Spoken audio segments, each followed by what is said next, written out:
오늘 함께 나눌 말씀의 제목은요, 영접 이후입니다. 영접 이후. 지난 시간에 우리가 말씀을 보았죠. 요한복음 1장 12절 말씀입니다. 한번 읽어주십시오. 영접하는 자 곧 그 이름을 믿는 자들에게는 하나님의 자녀가 되는 권세를 주셨으니. 아멘. 영접하는 자 곧 그 이름을 믿는 자들에게는 하나님의 자녀가 되는 권세를 주셨으니, 주님께서 우리에게 약속하신 진리의 말씀입니다. 예수님을 영접하면 우리가 하나님의 자녀가 되는 그런 권세를 주셨습니다. 여러분, 이 권세는요, 그냥 추상적인 것이 아니라 우리의 삶 가운데 경험될 수 있는 것입니다. 하나님께서 우리를 사랑하시는 은혜가 우리의 삶 속에 자녀의 권세로 나타나게 되는 것이죠. 구하라 주실 것이요, 찾으라 찾을 것이요, 두드리라 너에게 열릴 것이니 라고 말씀하시는 그 은혜가 우리에게 있는 것입니다. 악한 마귀가 우리를 감히 범접하지 못하고 감히 공격하지 못하는 그런 믿음의 권세가 우리에게 있는 것입니다. 그래서 예수님을 영접하면 하나님의 자녀가 되고, 자녀가 되면 하나님의 믿음의 하나님의 권세를 받는다, 이렇게 말씀하십니다. 그래서 우리가 이제 이 영접하는 것에 대해서, 이 영접하는 이 믿음에 대해서 우리가 지난 시간에 잠깐 더 깊이 생각해 보았습니다. 우리가 누구를 집에 초청할 때 어떤 사람은 친구로, 어떤 사람은 그냥 손님으로, 어떤 사람은 제가 누구의 집에 방문할 때 어떤 사람은 저를 목사로, 어떤 사람은 저를 친구로, 또 우리 딸들은 아버지로 이렇게 이제 영접을 합니다, 집에. 그러면 제가 그곳에 가면 아버지로 방문했을 때는 아빠로, 그 다음에 목사로 방문했을 때는 목사로, 그 다음에 친구로 방문했을 때는 친구로, 그렇게 그분을 만나죠. 물론 저는 친구도 되고 목사도 되고 또 아버지도 되고 그렇습니다. 그런데 그 저를 영접하는 그 사람이 어떻게 저를 인정하느냐에 따라서 저는 좀 다르게 그렇게 인식되는 것이죠. 그러니까 예수님을 우리가 영접할 때 우리가 예수님을 어떻게 영접하는가, 그것에 대해서 사도행전 2장 36절 말씀을 우리가 보았습니다. 한번 읽어주시죠. 그런즉 이스라엘 온 집은 확실히 알지니 너희가 십자가에 못 박은 이 예수를 하나님이 주와 그리스도가 되게 하셨느니라. 아멘. 아멘. 너희가 십자가에 못 박은 이 예수를 하나님이 주와 그리스도가 되게 하셨느니라 말씀하십니다. 예수님을 구주로 영접하는 것이죠. 예수님을 구원자와 주님으로 영접하는 것입니다. 그러니까 예수님 내 삶 가운데 오십시오, 우리가 영접 기도를 하지 않습니까? 그런데 그 기도 깊이 그 뿌리에는 예수님이 나의 주인이 되시는 것, 예수님이 나의 구원자가 되시는 것, 이것을 믿음으로 고백하는 믿음이 우리에게 있는 것입니다.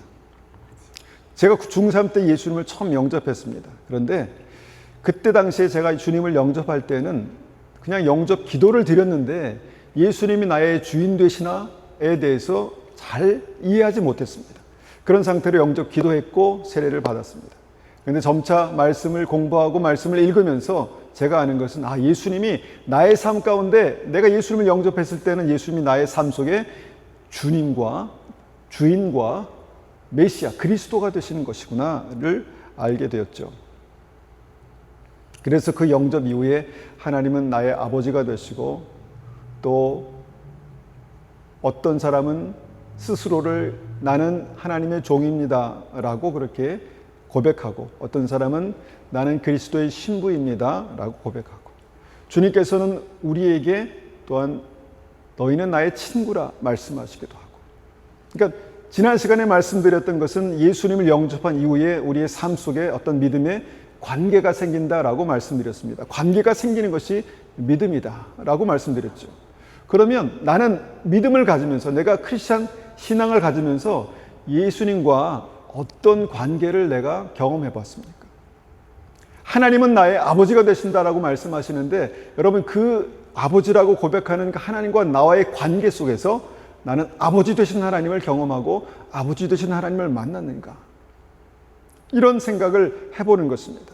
그래서 이 영접이라는 것이 우리에게 관계를 만들어가는 이제 시작이 된다라는 것을 우리가 생각해 보았습니다. 예수님께서 베드로를 제자로 부르셨습니다. 그리고 얼마 되지 않아서 베드로에게 이런 질문하시죠. 너는 나를 누구라 생각하느냐? 너는 나를 누구라 하느냐? 그때 베드로가 대답합니다. 주는 그리스도시요 살아계신 하나님의 아들입니다. 주는 주, 이게 주인이라는 그런 의미죠. 주는 그리스도시요 메시아시요 살아계신 하나님의 아들이십니다 라고 그렇게 고백했습니다. 믿음의 고백, 중요한 믿음의 고백이죠. 주님께서 이 믿음을 기뻐하시면서 이렇게 말씀하십니다. 마태복음 16장 17절입니다.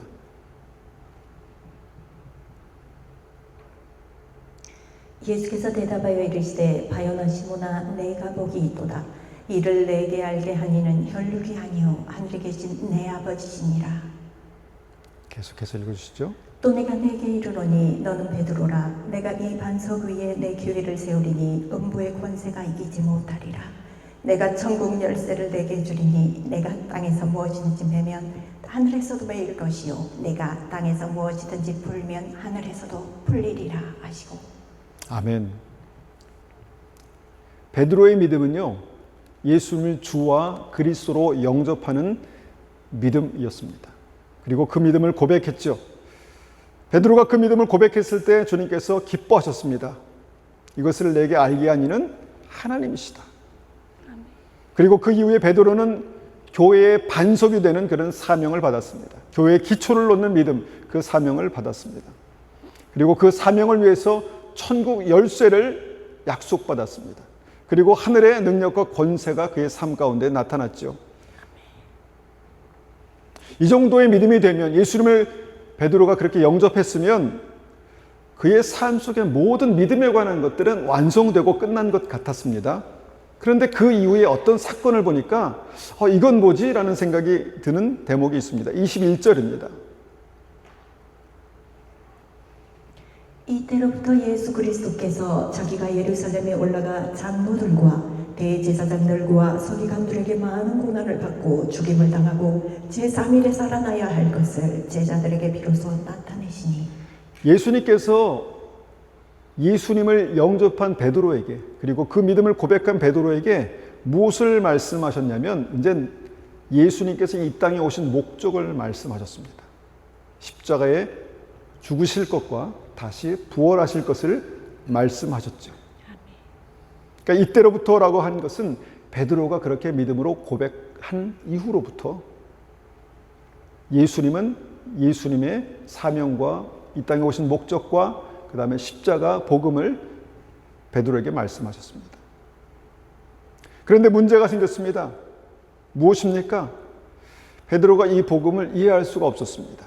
예수님의 말씀을 이해할 수 없었고, 예수님이 왜 죽어? 예수님이 지금 시작했는데 왜 죽어야 돼? 이런 생각을 하게 됐습니다. 그러니까 실제 보니까 베드로가 예수님의 십자가 복음을 거부합니다. 베드로가 어떻게 반응했냐면 22절 보십시오. 베드로가 예수를 붙들고 항변하여 이르되 주여 그리 마옵소서. 이 일이 결코 주께 미치지 아니하리이다. 베드로가요, 예수님께 그렇게 하면 안 됩니다. 그렇게 하지 마십시오. 결코 이런 일은 있어서는 안 되겠습니다. 아마 지금 베드로가요, 십자가 복음을 거부하고 이런 생각을 못했던 것 같아요. 그냥 예수님 그렇게 하면 안 됩니다. 죽음이라는 것에 꽂혔던 것 같아요. 예수님 돌아가시면 안 됩니다. 그렇게 하시면 안 됩니다. 결코 이 일은 일어나지 않을 것입니다. 라는 어떤 그런 강한 의지, 강한 결단을 보게 된다는 것입니다. 그러니까 우리가 예수님을 영접한 이후에도 믿음이 성숙해가는 과정에서 우리가 생명의 말씀을 들어도 이해할 수 없는 그런 믿음의 단계가 있는 것을 보게 됩니다. 그런데 이 사건의 배후에는요, 어떤 영적인 역사가 있었는데, 그것이 뭐냐면, 결과적으로 이런 일들을 한 이유는 베드로 주변에서 역사하는 악한 마귀 사탄의 역사가 있었다라고 성경은 우리에게 말씀하고 있습니다. 베드로의 의지, 베드로의 결단, 베드로의 말과 행동이 뭔가 예수님을 거부하고 예수님을 막아서는 어떤 그런 일이었다라고 성경은 말씀하시는데 23절에 우리가 말씀을 한번 다시 보겠습니다. 예수께서 돌이키시며 베드로에게 이르시되 사탄아 내 뒤로 물러가라. 너는 나를 넘어지게 하는 자로다. 내가 하나님의 일을 생각하지 아니하고 도리어 사람의 일을 생각하는도다. 예수님께 주는 그리스도시요 살아계신 하나님의 아들입니다라고 고백했던, 예수님을 이미 구주로 영접했던 베드로 안에 사탄이 역사했다는 것입니다. 베드로 안에서 역사했는지 베드로 뒤에서 역사했는지 옆에서 역사했는지 모르겠지만 주님께서는 베드로에게 사탄아 내 뒤로 물러가라 라고 그렇게 말씀하신 것이죠. 그러니까 아주 가까이서 사단이 베드로 안에 역사하고 있었다는 것이죠. 그런데 이것이 뭐냐면 내가 하나님의 일을 생각하지 아니하고 도리어 사람의 일을 생각하는도다. 너의 생각과 너의 사고는 정말 다분히 인간적이고 사람이 생각할 수 있는 그것이지만 이것은 하나님의 일이 아니다라고 그렇게 말씀하신 것이죠. 여러분, 여기에서 우리가 한번 생각해 볼 수 있는 것은 뭐냐면 예수님을 믿음으로 알고 영접하고 믿음으로 고백했는데 그럼에도 불구하고 베드로가 십자가 복음을 거부하고 있고 예수님의 사역을 막고 있고 예수님은 그것을 나를 넘어지게 한다라고 표현하고 말씀하고 있었다는 것입니다. 이것이 뭔가 은유적인 아니면 비유적인 표현일까요? 예수님은 실제로 사단을 보았고 역사하는 사단을 보았고 사단을 내어 쫓았고 그 베드로의 행동이 마귀와 함께 예수님을 넘어뜨리려는 행동인 것을 지금 여기에 기록해 두신 것입니다. 이것을 통해서 우리가 한번 생각해 볼 수 있는 것은 뭐냐면 예수님을 주와 그리스도로 영접했지만 예수님이 주인 되시는 믿음이 그의 삶 가운데 아직 실제가 되지 못했다는 것입니다. 주인께서 내가 그렇게 하겠다, 내가 그래야 하겠다, 내가 죽고 부활할 것이다 말씀하셨는데 안 됩니다. 그건 아닙니다. 뭔가 주인의 말씀이 아니라 베드로가 충분히 무시해도 될 수 있는, 그러니까 베드로 안에 아직도 예수님의 권위가, 주인의 권위가 아직 세워지지 않는 어떤 그런 모습을 보게 되는 것이죠.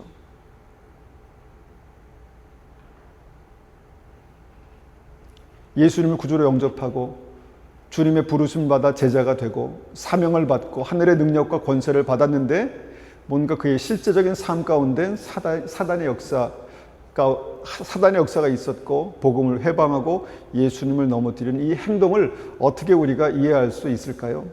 물론 베드로가 절대로 의도한 바는 아니었습니다. 그러나 현실은 그랬습니다. 현실은 베드로만 그랬을까요? 다른 제자들도 그랬습니다. 예수님을 따랐습니다. 모든 것을 버려두고 예수님, 길과 진리요 생명 되신 예수님을 따랐습니다. 그런데 예수님을 따르면서 하나님의 나라를 이제 듣고 하나님의 나라가 임한다라는 것을 듣고 나서 어떤 마음이 들었냐면 하나님의 나라가 임할 때 내 위치는 어디일까?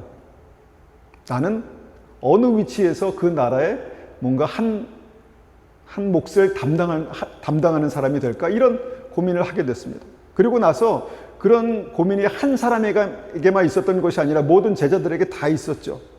그래서 요한과 야고보가 어머님을 앞세워서 주님 나라가 임할 때 나를 왼편과 오른편에 앉게 해주십시오. 나를 총리가 되게 해주십시오. 나를 굉장히 실세가 되게 도와주십시오. 이런 청탁을 했다는 것입니다. 그러니까 믿음이 있었는데도 불구하고 그의 삶 가운데는 뭔가 하나님의 뜻, 하나님의 계획과 상관없는 내 뜻, 내 마음, 내 욕심이 자리하고 있었다는 것입니다. 그러니까 아직 예수님이 주와 그리스도가 되셨다는 그 믿음이 그들에게도 아직 실제가 되지 않은 모습들을 보게 되는 것이죠. 예수님이 주는 그리스도시요 살아계신 하나님의 아들입니다라고 고백했을 때 다른 제자들도 그렇게 알았습니다. 그리고 그렇게 영접했기 때문에 주님을 따랐죠. 그런데 여러분, 그 자리에 가롯 유다도 있었습니다. 가롯 유다도 있었어요. 가롯 유다는 그 당시에 예수님을 영접했을까요? 예수님의 권능을 보았습니다. 오병이어의 기적을 보았습니다. 병 고치는 능력을 보았습니다. 복음이 정말 능력 있게 전파되는 것을 보았습니다. 그 예수님을 영접하지 않았을까요? 주는 그리스도시요 살아계신 하나님의 아들입니다. 잘했다. 이것은 하나님께서 너에게 알게 하신 것이다. 라는 그 믿음을 같은 자리에서 듣고 보았는데 가룟 유다는 어떤 마음이었을까? 어떤 믿음이었을까요? 아마도 가룟 유다도 마음속으로 주는 그리스도시요 살아계신 하나님의 아들입니다. 라고 고백하지 않았을까요? 그렇기 때문에 3년 반을 주님을 따라다닌 것입니다. 그 제자, 12제자의 그 그룹 안에서 재정을 담당하면서 뭔가 중요한 직책을 감당하고 있었던 것이죠. 그런데 가룟 유다가요, 도둑질하는 습관을 못 고쳤어요. 도둑질하는 습관, 감히 그 하나님 앞에, 예수님 앞에, 메시아 앞에서 그 재정을 도둑질하는 습관을 못 고쳤습니다. 300데나리온을 드리는 그 순간에 막 불쑥불쑥 그 욕심이 드러나는 그런 모습들을 성경이 기록하고 있죠. 주님을 직접 만났습니다. 그리고 주님과 직접 동행하면서 하나님의 살아계심을 보았습니다. 그런데 예수님이 주인 되시는 데는, 예수님이 주인 되시는 믿음이 실제가 되는 데에는 아직 못 미쳤다는 것입니다. 우리가 잘 알고 있는 사도 바울도 그렇죠. 하나님을 믿었습니다. 열정이 있었습니다. 그런데 예수님을 주와 그리스도로 만나지 못했을 때에는 어떻게 했습니까? 교회를 핍박하고 크리스찬들, 믿는 사람들을 잡아 죽이는 그런 일들을 하고 다녔습니다. 믿음은 구약이나 신약이나 마찬가지입니다. 하나님께서 아브라함에게 내가 이제야 나를 경외하는 줄 알겠다라고 하는 어떤 믿음의 수준이 있었습니다. 하나님께서 인정하시는 믿음의 수준. 그런데 그 믿음의 수준까지 도달하는데 아브라함에게는요, 믿음의 조상이었지만 100년이 걸렸습니다. 100년. 하나님께서 귀하게 쓰신 모세도요, 마찬가지였습니다. 하나님을 믿고 또 그 민족, 자신의 민족에 대한 특별한 사랑과 애정과 열정이 있었습니다. 그런데 그 믿음으로, 그 열정으로 어떻게 했습니까? 결국 살인자가 되고 도망자가 되었지 않습니까? 그의 삶 속에서 믿음은 있었지만, 하나님을 믿었지만, 예수님을 주와 그리스도로 고백했지만 무엇입니까? 아직도 100% 예수님이 주와 그리스도가 되시지 못하는 그런 믿음이 있었다는 것입니다. 여러분, 제가 오래전에 쉬운 성경으로 성경을 보면서 정말 충격받았던 말씀이 마태복음 25장입니다. 저는 마태복음 25장을 좋은 믿음을 가지라는 비유로 그렇게 이해했는데, 그 말씀 보면은 천국 가는 믿음이 무엇인가에 대해서 세 가지로 주님께서 말씀하신 거더라고요. 거기는 천국에 들어가는 믿음과 들어가지 못하는 믿음을 말씀하십니다. 거기에 열천의 비유를 보십시오. 다시 오실 예수님을 기다리고 있었습니다.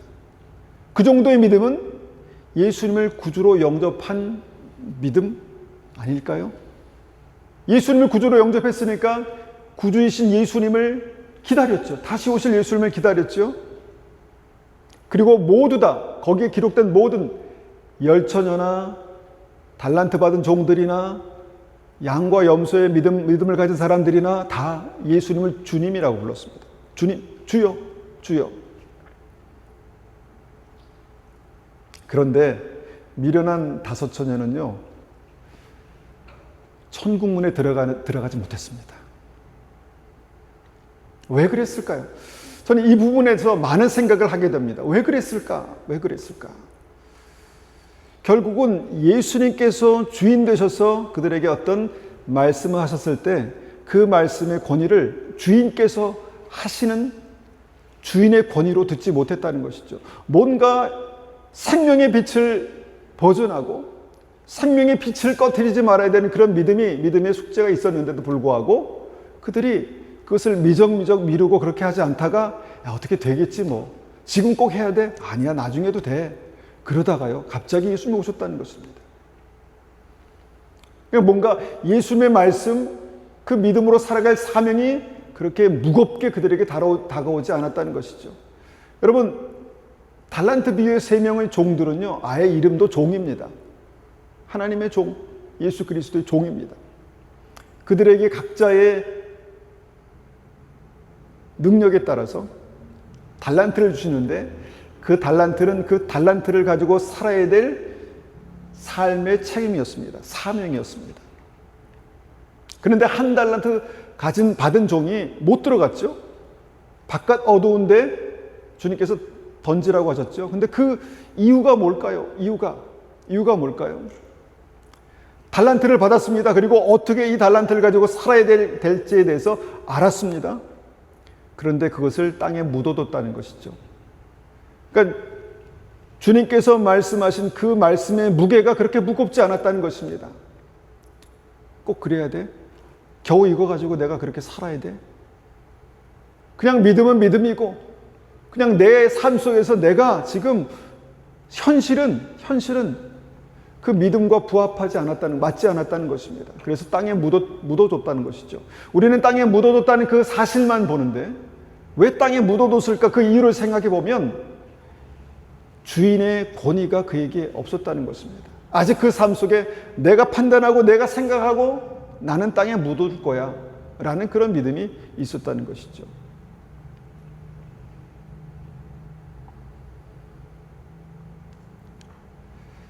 여러분, 우리가 믿음으로 살 때 주님께서 우리에게 말씀하신 것이 있죠. 그런데 이 말씀을 우리는 어떤 무게로 받습니까? 어떤 사람은 이것이 내가 살아야 될 진리구나, 내가 이렇게 살아야지라고 하지만, 어떤 사람은 좋은 말이야, 그래, 그렇게 살면 좋지, 근데 현실은 그렇지 않잖아, 이렇게 하고 그냥 덮어버립니다. 그러니까 어떤 사람에게는 예수님이 주와 그리스도가 되시고 100% 그렇게 되시는 믿음이 있는 반면에, 어떤 믿음은 시간이 지나도 계속해서 그 수준에 머물러서 그 수준까지만 예수님을 인정하는 것입니다. 베드로가 그랬습니다. 베드로가 예수님을 고백한 이후에도 주님께서 죽으신다고 안 됩니다. 주님, 안 되죠. 그렇게 하시면 안 되죠. 그런데 안 된다고 말한 그것이 굉장히 중요한 예수님이 이 땅에 오신 목적이었다는 거예요. 사단이 베드로의 연약한 부분을 알고 베드로가, 야 베드로, 네가 이거 막아야 돼, 이건 진짜 결코 안 된다라고 그렇게 말씀드려. 그렇게 뭔가 베드로 안에 베드로를 주장하고 있는 자아가 아마 그렇게 말했을 것 같습니다. 그런데 은혜는 무엇인가 하면요, 그렇게 예수님을 넘어뜨리려 했던 베드로를 예수님께서 끝까지 사랑하시고 같이 데리고 다녔습니다. 사단아 물러가라 라고 말씀하시고 그 말씀으로 찌르셨지만, 그것은 살리려고 찌르신 것입니다. 살리려고 찌르셨습니다. 끝까지 데리고 다니시고 끝까지 은혜 주시고 끝까지 함께 사역하시죠. 그래서 3년 반 동안 그렇게 다녔습니다. 그런데 그 3년 반 사역의 끝에서 베드로에게 또 한 번의 결정적인 위기가 찾아옵니다. 예수님께서 잡히셨던 밤입니다. 본인이 구주로 영접한 예수님을 바라봅니다. 그런데 바라보니까 너무 초라한 것입니다. 실패자예요. 붙들려서 매를 맞고 있어요. 그리고 하나님의 권능으로 뭔가 이것을 좀 일으키고 뚫고 나오실 줄 알았는데 그냥 힘없이 그렇게 잡혀 계신 것입니다. 여정이 다가옵니다. 너 저자와 함께 있었던 사람이지? 아니라고 말합니다. 또 한 번 와서 말하는데 아니라고 말합니다. 세 번째는 저주하면서, 어떻게 저주했는지 모르겠지만 저주하면서 아니라고 그렇게 부인합니다. 그냥 우리는 이것을 많이 들었기 때문에 베드로가 예수님을 3번씩 부인했대, 이렇게 이 정도로 알고 있지만, 여러분, 부인이 무엇입니까? 배신한 것입니다. 버린 것입니다. 이 시점에서 우리가 한번 이 질문을 던져봅니다. 베드로는 처음부터 예수님을 주와 그리스도로 영접한 것일까? 영접했습니다. 예수님께서 인정하셨습니다. 그것을 하나님께서 알게 했다. 참 귀하다. 내가 너를 귀하게 쓰겠다라고 그렇게 말씀하셨습니다. 영접했습니다. 그런데 그 영접한 이후에 예수님께서 실제로 그의 삶 가운데 주인 되시기까지는 시간과 여러 과정이 필요했다는 것입니다. 그리고 아마도 이 시점에서 베드로가 예수님을 몇 퍼센트나 주인으로 영접했을까? 몇 퍼센트나 예수님은 나의 주인이십니다 라고 그런 무게로 예수님을 고백했을까 생각해 보니까 한 80%가 아닐까? 90%가 아닐까? 이런 생각을 해봅니다. 그러니까 100% 내가 예수를 위해서 내가 죽기까지 주님을 따르겠습니다 라고 그렇게 고백했지만 어떤 상황이 위기 상황에 닥치자 예수님이 진짜 그런 구세주, 구주, 주인, 메시아가 되지 못했다는 것입니다. 베드로가 여기서 또 한 번 그렇게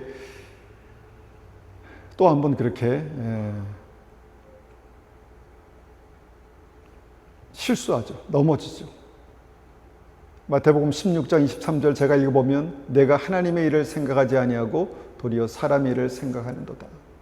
베드로는 수시로 위기가 닥칠 때마다 자기가 생각했습니다. 지금 이 상황에서는 내가 지혜롭게 행동해야지 라는 생각을 했죠. 그런데 그 순간에 예수님이 주인 되시지 못했다는 것입니다.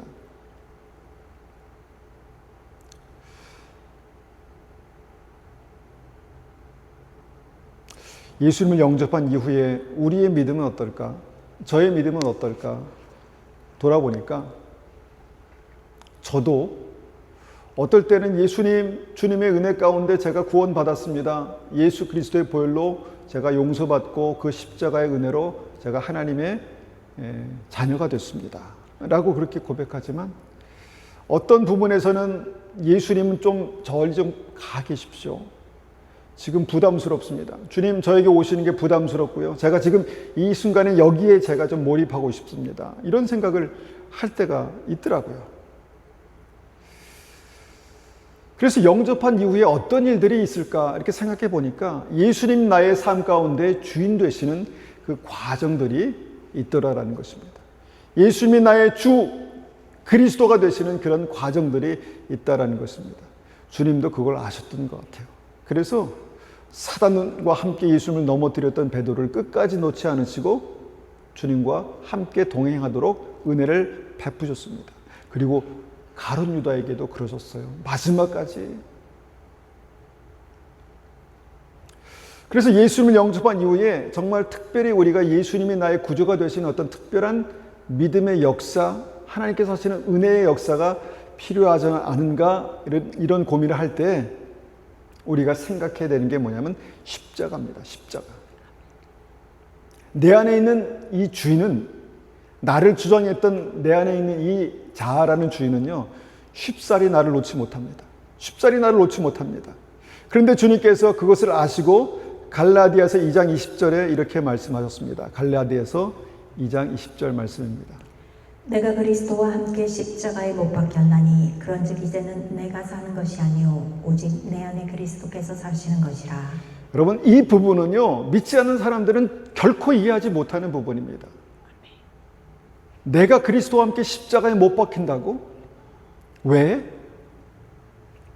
내가 복 받으려고 믿었는데, 내가 은혜 받고 내가 잘 되려고 믿음을 가졌는데 왜 내가 죽는다고 말씀하시지? 내가 그리스도와 함께 십자가에 못 박혔나니 과거형으로 말씀하신 거예요. 영접한 믿음의 사람들에게. 그리고 그런즉 이제는 내가 산 것이 아니요 오직 내 안에 그리스도께서 사신 것이라. 이게 어떤 그림일까요? 내가 스스로 그 왕의 자리에서, 주인의 자리에서 물러서지 않으니까 주님께서 오셔서 스스로를 십자가에 못 박으실 때 나를 거기에 같이 박으신 것입니다. 그리고 그 믿음으로 우리가 예수 그리스도와 함께 십자가에 못 박힐 때만 주님께서 우리 안에 사시는, 우리 안에 주인 되시는 그 믿음의 역사가 있다라는 것입니다. 여러분, 이 말씀이 우리의 삶 가운데 한 번도 경험되지 못하면요, 결코 예수님께서 주인 되시는 믿음이 우리에게 경험되지 않을 수도 있다는 생각을 합니다. 예수님께서 내 안에 주와 그리스도가 되시는 유일한 방법은요, 십자가입니다. 십자가. 내가 그리스도와 함께 십자가에 못 박히는 그런 실제의 삶의 역사가, 일들이 있어야 주님께서 나의 삶의 주인 되시고 그리스도가 되시는 그 은혜가 실제가 된다는 것입니다. 그리고 그 과정이 있은 이후에 주님께서 갈라디아서 2장 20절 후반절에 이렇게 말씀하십니다. 한번 읽어주시죠. 갈라디아서 2장 20절 후반절.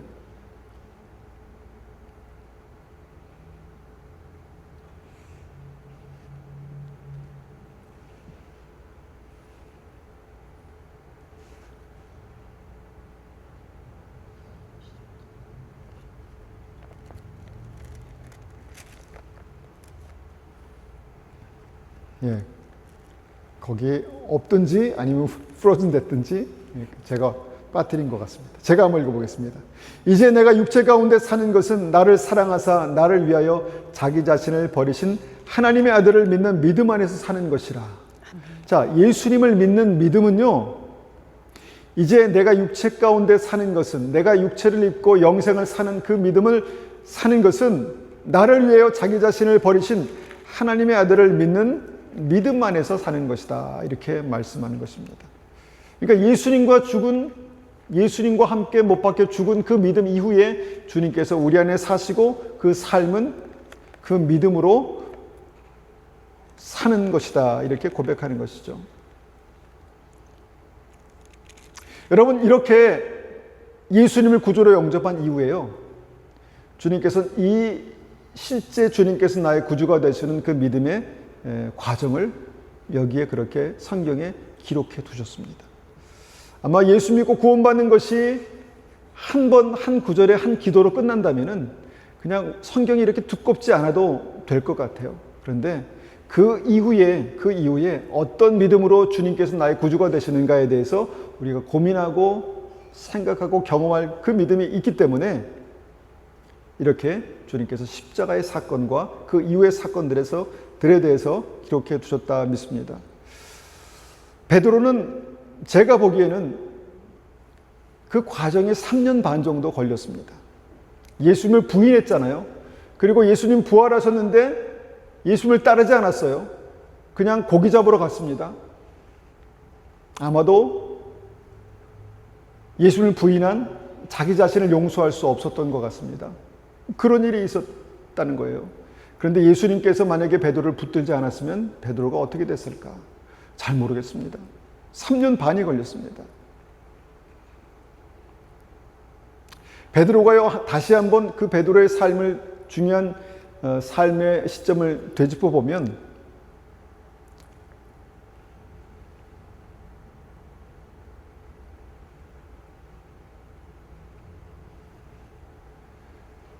주님께서 베드로에게 나를 따르라 말씀하셨을 때 베드로가 자기의 삶에 대해서 내려놓는 그런 일들이 있었습니다. 뭔가 그 나를 따르는 그 말씀 앞에 베드로가 죽고 예수님이 주인 되시는 그런 일들이 있었죠.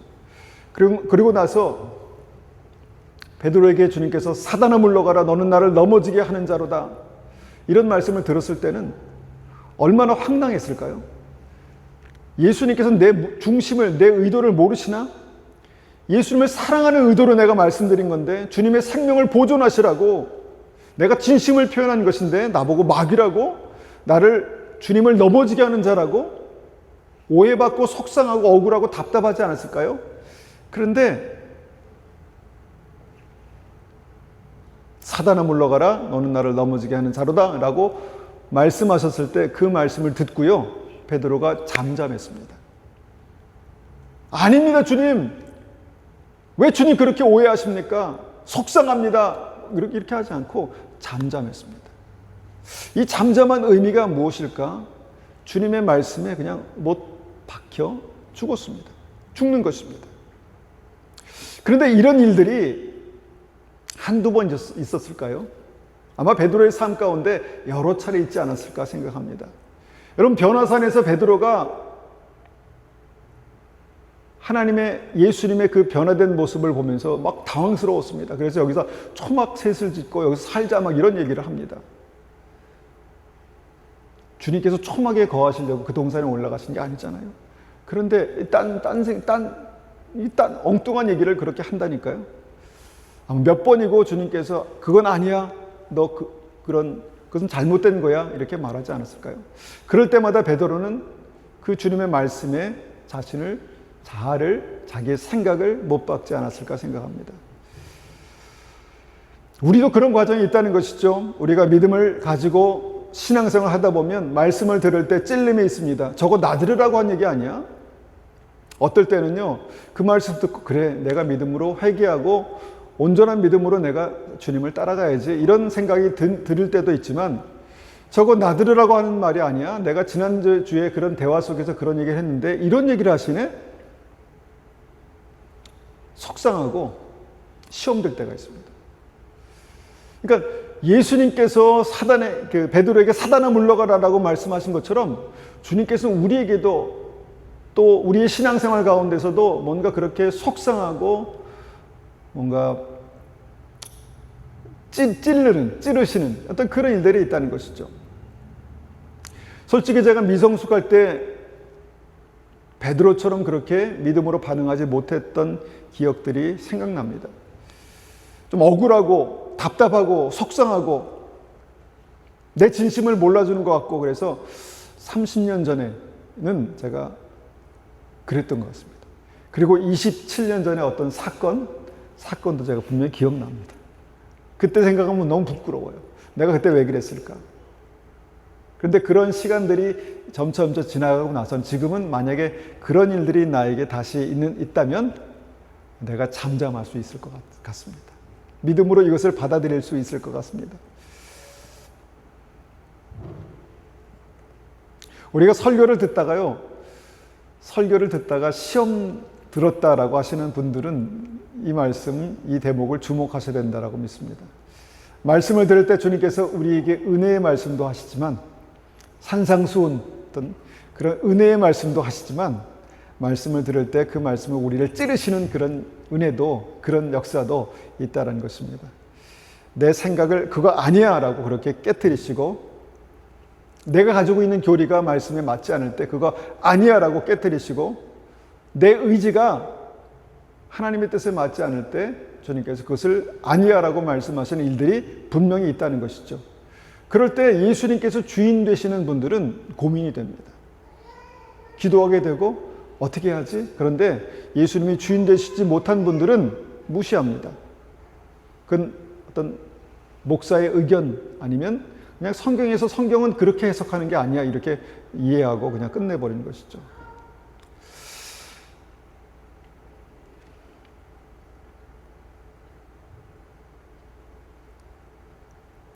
베드로가요,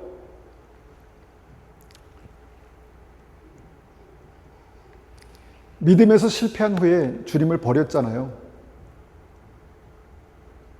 죽은 줄만 알았는데 그 자아가 다시 살아있었다는 것입니다.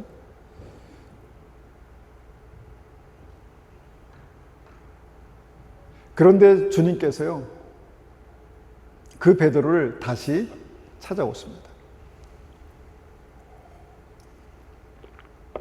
베드로는 예수님을 버렸지만 예수님은 끝까지 베드로를 버리지 않으시는 모습들을 보게 됩니다.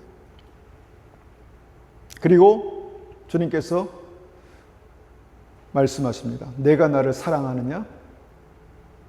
내가 나를 사랑하느냐? 예수님은 내가 나를 100% 사랑하느냐? 이렇게 물으셨는데 베드로는 주님을 80% 정도 사랑합니다. 이렇게 대답했어요. 내가 나를 아가페 사랑으로 사랑하느냐? 내가 나를 필레오의 사랑으로 사랑합니다. 내가 주님을 필레오의 사랑으로 사랑합니다. 100%니 80%입니다. 이렇게 정직하게 대답할 수밖에 없었습니다. 그래도 주님을 사랑합니다 라고 그렇게 고백했죠. 그런데 주님께서 다음에 주신 말씀이 너무 귀한 말씀입니다. 내가 나를 사랑하느냐? 내가 나를 사랑하느냐? 내 양을 먹이라. 그 중간에 어떤 말이 있냐면, 내가 나를 사랑하느냐? 내가 부족해도, 내가 실패했어도, 네가 너의 실수를 인정할 수 없을지라도 내 양을 먹이라. 이렇게 말씀하십니다. 여기에 굉장히 중요한 믿음의 비밀이 나온다라고 믿습니다. 믿음에 대해서 실패했고 사랑에 대해서 실패했고 자기의 말대로 그렇게 살지 못했던 베드로에게 내 양을 먹이라라는 그런 사명을 주셨다는 것입니다.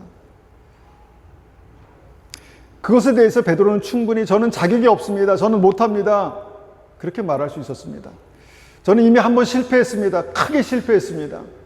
예수님 앞에 예수님을 욕하고 저주했습니다. 주님께서 저를 보지 않았습니까? 이렇게 말하지 않습니다. 그냥 그 말씀에 묵묵히 순종합니다. 여러분, 이 순종이 뭘까요? 베드로의 자아가 또 한 번 주님의 말씀 앞에 죽는 것입니다. 부족해도 연약해도 넘어져서도 주님께서 하라 하시면, 주인께서 하라 하시면 해보겠습니다. 하겠습니다. 이렇게 대답한 것이죠. 베드로의 믿음이 이렇게 바뀌었습니다. 처음에는 주님을 따를 때 정말 모든 것을 다 할 수 있을 것 같았습니다. 아유, 주님 그거 아닙니다.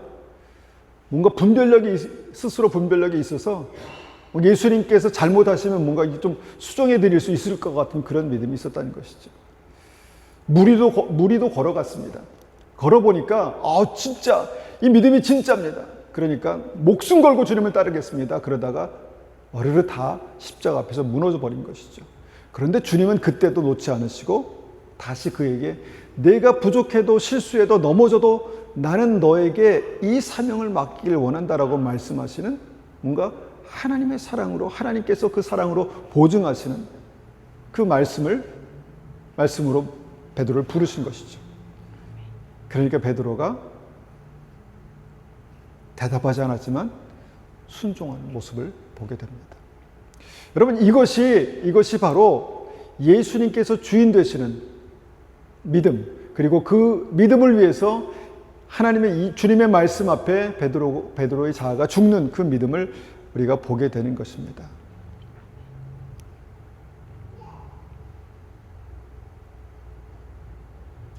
여러분, 이 믿음이 우리의 삶 가운데 계속해서 그렇게 우리가 그렇게 그 믿음으로 살아내고 있다는 것입니다. 여러분, 이 믿음에 대해서 바울과 베드로의 삶에 좀 공통되는, 오버랩되는 부분이 있습니다.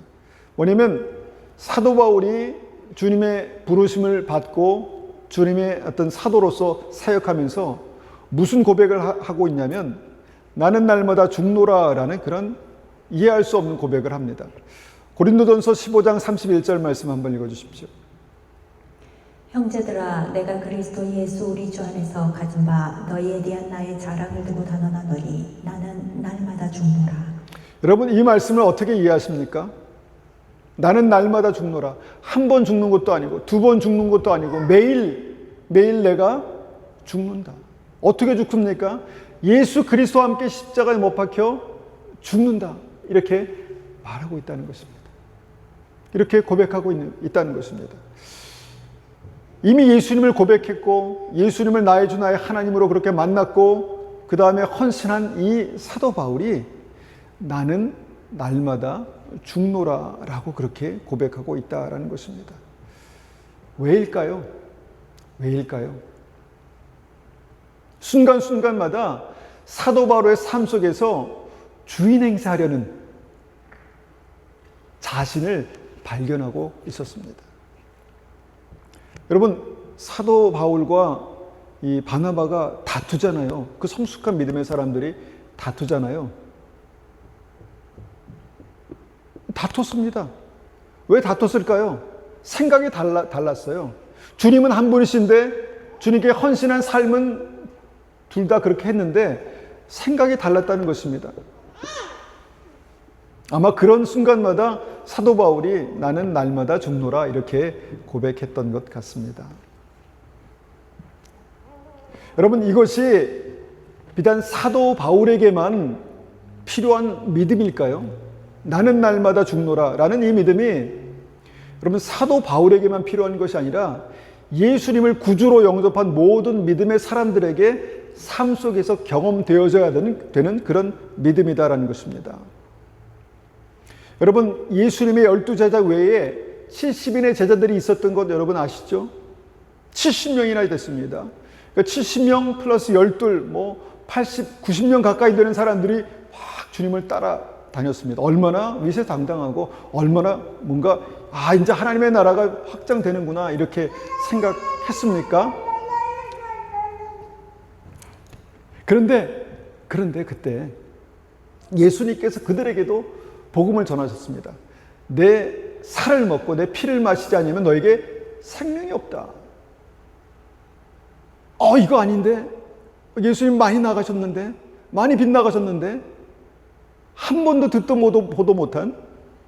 그러니까 어떤 면에서는 70인의 제자들이 예수님의 의견과 동일한 같은 의견을 가지고 있었지만, 같은 신학을 가지고 있었지만, 어떤 부분에서는 이 신학이 너무 틀린 거예요.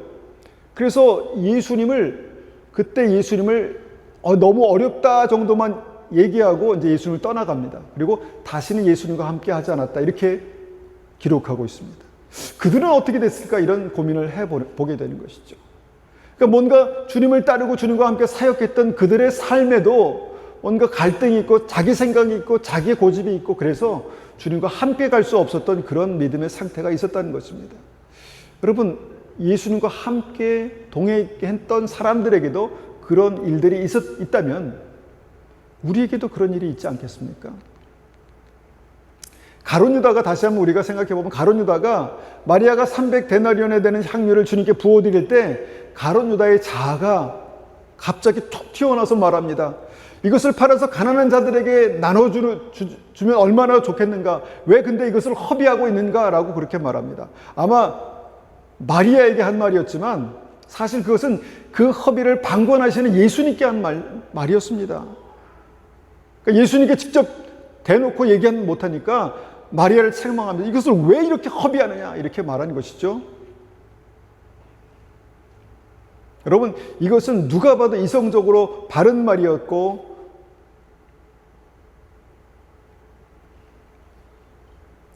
이성적으로 누구나 수긍할 수 있는 그런 말이었습니다. 예수님의 공의, 예수님의 사랑, 주님께서 말씀하신 그 가난한 사람들을 사랑하는 믿음, 그것과 맞지 않습니다. 라고 그렇게 말씀드릴 수 있는 그런 믿음이었습니다. 그런데 한 가지가 부족했는데 뭐냐면 예수님을 주인으로 인정하는 믿음이 아니었다는 것입니다. 예수님이 구주가 되시는 믿음이 아니었다는 것입니다. 그런데 주님께서 그러면 가난한 사람들 항상 네 주변에 있으니까 네가 그들을 돌봐라 말씀하셨으면 네 했으면 끝나는 거 아니겠습니까? 그런데 아직 막 이 살아있는 자아가 막 이 화가 나고 뭔가 이게 맞아? 이분이 메시아가 맞아? 막 이런 생각으로 이게 자라나기 시작했습니다. 가룟 유다 안에 있는 자기의 의와 자기의 생각과 어떤 이게 요동치기 시작했습니다. 그리고 그때 예수님을 은삼십에 팔러 나가는 것이죠. 밖으로 나간 것이죠. 그러니까 예수님은 아직 가룟 유다의 주인이 그 당시에 그때는 아니었다라는 것을 보게 되는 것입니다. 이런 가룟 유다를 끝까지 예수님은 버리지 않았지만 가룟 유다가 예수님을 버리는 그런 일들이 있었다는 것이죠. 여러분, 내 안에 내가 주인 됐을 때 이런 일이 있을 수 있다는 것입니다. 베드로처럼 그거 아닙니다. 가룟 유다처럼 그렇게 하는 것은 옳은 것이 아닙니다. 그런데 가룟 유다는 그것을 넘어서서 내가 이런 분하고는 같이 못 다니겠어 라고 한 것이고, 베드로는 사단아 물러가라 라고 말씀하실 때 내가 잘못했구나, 그 말씀 앞에 죽은 것입니다. 이 시점에서 우리는 사도 바울의 고백을 다시 한번 마음에 새기기 원합니다. 나의 자랑, 믿음의 자랑을 두고 맹세하노니, 선언하노니 나는 날마다 죽노라. 나는 날마다 십자가에 못 박노라. 여러분, 이 의미가 나는 그냥 날마다 죽는다 이런 의미가 아니라 나는 날마다 그리스도께서 내 삶의 주인 되심을 선포한다라는 그런 의미입니다. 아멘. 주님께서 내 삶의 주가 되신 것을 믿음으로 선포한다라는 그런 의미죠. 여러분, 그런 믿음이 우리의 삶 가운데도 확인되기를 원합니다. 제가 이곳에 이렇게 목회하면서 여러 가지로 어렵고 힘들 때가 왜 없었겠어요? 있었습니다. 그리고 그때마다 뭔가 여러 가지 어떤 그 가능성들이 제게도 있었습니다. 그런데 주님께서 제게 주신 이 믿음의 자리, 여기에 대해서 주님께서 다른 말씀을 안 하셨기 때문에 제가 여기에 있을 수 있었다라고 믿습니다. 제가 여러 가지로 완벽하지 못하지만 그거 하나는 잘했던 것 같아요. 주님께서 말씀하실 때까지 기다리는 것. 만약에 제가 하나님의 음성을 듣지 못한다면 아마 뒤통수를 때려서라도 주님께서 듣게 하실 것을 제가 믿었습니다. 그런 마음을 주님께서 기뻐하셨던 것 같습니다. 주님께서 나의 주가 되신 것을 내가 믿음으로 날마다 살아내기를 원합니다라는 그런 믿음을 주님께서 기뻐하셨던 것 같습니다. 우리에게도 예수님이 구주로 그렇게 우리의 삶 가운데 좌정하시는 믿음이 되시기를 축원합니다. 여러 가지 일들을 통해서 작든 크든 예수님 어떻게 생각하십니까? 예수님 무엇을 원하십니까? 무엇을 기뻐하십니까? 생명을 주신 주님께서 우리의 삶 가운데 우리에게 가장 좋은 것을 주시는 주님께서 우리의 삶에 가장 온전한 생명의 길을 날마다 여시고 인도하실 줄 믿습니다. 그래서 우리의 삶에 어제도 오늘도 내일도 예수님이 나의 주, 나의 하나님이 되시는 그런 은혜가 있으시기를 축복합니다. 한번 같이 기도하겠습니다.